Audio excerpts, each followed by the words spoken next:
আমার জানালাম মরে মরণের পরে ওই সাদা কাফনের উপরে দুনিয়ার বুক থেকে যখন বিদায় নেব তখন আত্মীয় পরিজন দেখতে আসবে আর কান্নাকাটি করবে আর সেই সাথে কাঁদবে কিন্তু আমার সেই অভাগিনী মা আর সেই অভাগিনী মায়ের নিঃস্বার্থ কান্না কেমন হবে কবি পরের ছন্দে লিখছে শুনুন একে একে আসবে কত সজন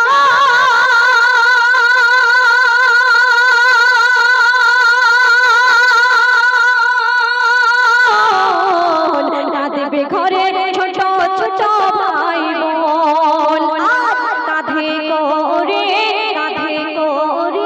নিয়ে যাবে যখন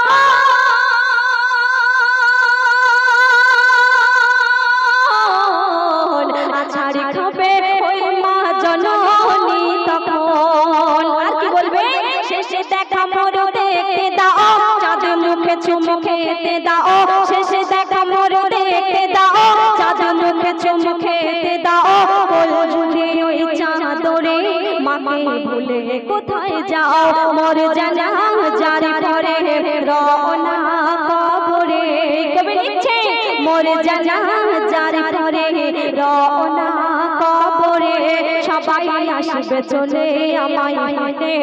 একা রয়ে গেলাম ইয়ার জিয়া আমার জানালাম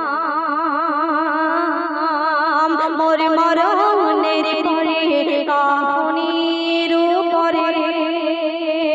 কাফন দাফন করানোর পর যখন সেই মাইয়াকে আধার করে রেখে আসা হবে তখন সেই মাইয়া তাকে ফরিয়াদ করছে কবি তার পরে ছন্দে লিখছে শুনুন নয়ন রে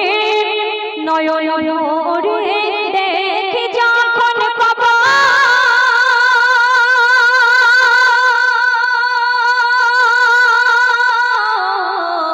সর্বদা ভয়ে কাঁপে অন্তর আর কতই না যাবে ঘরের ভিতর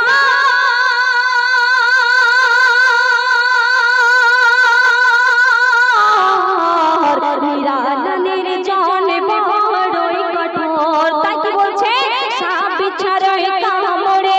সইবতা কেমন করে সে মায়া বলছে সাপ বিছারই কামড়ে সইবতা কেমন করে নেই দরজা জানালা ঘোরা ধারের ভিতরে এই জ্বালাবে বাতি কেহ নাই মোর সাথী কে জ্বালাবে বাতি কেহ নাই মোর সাথী